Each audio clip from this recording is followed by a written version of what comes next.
Hello friends, ಇವತ್ತು ನಮ್ಮ kitchen ಚಾನಲಲ್ಲಿ ನಾವು ಗೆಣಸಿನ ಚಿಪ್ಸ್ ಯಾವ ರೀತಿ ಮಾಡ್ಬೋದು ಅಂತ ನೋಡೋಣ.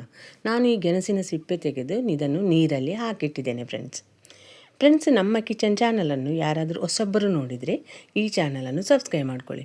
ಬೆಲ್ ಐಕಾನ್ ಆಲ್ ಸೆಟ್ ಮಾಡಿದರೆ ನಾನು ಮಾಡೋ ವಿಡಿಯೋ ನಿಮಗೆ ನೋಟಿಫಿಕೇಷನಲ್ಲಿ ಬಂದುಬಿಡುತ್ತೆ ಫ್ರೆಂಡ್ಸ್. ಈಗ ಒಂದು ಸ್ಲೈಸರ್ ತೊಗೊಂಡಿದ್ದೇನೆ ಫ್ರೆಂಡ್ಸ್. ಇದು ಒಂದು ಸ್ವಲ್ಪ ಗೆಣಸು ಗಟ್ಟಿಯಾಗಿರೋದರಿಂದ ನಾವು ಸ್ವಲ್ಪ ಪ್ರೆಷರ್ ಹಾಕಿದನ್ನು ಸ್ಲೈಸ್ ಆಗಿ ಮಾಡ್ಕೋಬೇಕು.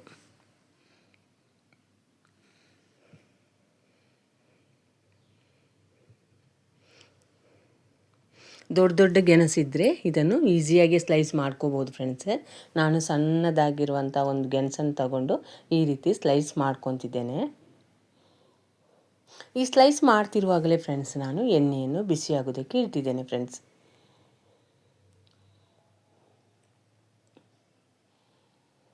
ಹೀಗೆ ಎಣ್ಣೆ ಚೆನ್ನಾಗಿ ಬಿಸಿಯಾಗಿದೆ ಫ್ರೆಂಡ್ಸ್. ಈಗ ಅದನ್ನು ಮೀಡಿಯಮ್ ಉರಿಯಲ್ಲಿಟ್ಟಿದ್ದಕ್ಕೆ ನಾನೀಗ ಚಿಪ್ಸನ್ನು ಹಾಕ್ಕೊತಿದ್ದೇನೆ ಫ್ರೆಂಡ್ಸ್. ಇದು ಒಂದು ಸ್ವಲ್ಪ ಕಲ್ಲರ್ ಚೇಂಜ್ ಆಗೋವರೆಗೆ ನಾವು ಫ್ರೈ ಮಾಡಿದರೆ ಒಂದು ಸ್ವಲ್ಪ ಕ್ರಿಸ್ಪಿನೆಸ್ ಆಗಿ ಬಂದುಬಿಡುತ್ತೆ ಫ್ರೆಂಡ್ಸ್. ಅದಕ್ಕೋಸ್ಕರ ಈ ಗೆಣಸಿನ ಸ್ಲೈಸನ್ನು ಒಂದು ಸ್ವಲ್ಪ ಕಲ್ಲರ್ ಚೇಂಜ್ ಆಗೋವರೆಗೆ ನಾವು ಫ್ರೈ ಮಾಡ್ಕೋಬೇಕು. ಇದು ಸಂಜೆ ಟೀ ಟೈಮ್ಗಂತೂ ತುಂಬ ರುಚಿಯಾಗಿರುತ್ತೆ ಫ್ರೆಂಡ್ಸ್. ನೀವು ಒಂದು ಸಲ ಗೆಣಸಿನ ಚಿಪ್ಸ್ ಮಾಡಿ ಯಾವ ರೀತಿ ಬಂತು ಅಂತ ನನಗೆ ಕಾಮೆಂಟ್ ಸೆಕ್ಷನಲ್ಲಿ ತಿಳಿಸಿ ಫ್ರೆಂಡ್ಸ್.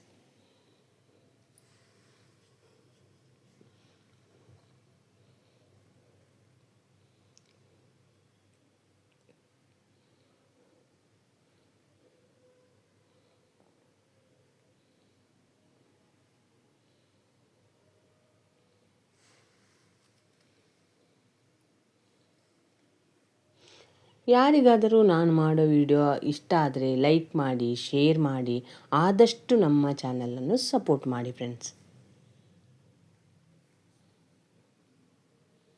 ನೋಡಿದಿರಲ್ಲ ಫ್ರೆಂಡ್ಸ್, ಎಷ್ಟು ಈಸಿಯಾಗಿ ನಾನು ಗೆಣಸಿನ ಚಿಪ್ಸ್ ಮಾಡಿದೆ ಅಂತ. ನೀವು ಹೊರಗಡೆಯಿಂದ ತಂದು ತಿನ್ನುವ ಚಿಪ್ಸಿನಷ್ಟೇ ರುಚಿಯಾಗಿರುತ್ತೆ ಫ್ರೆಂಡ್ಸ್.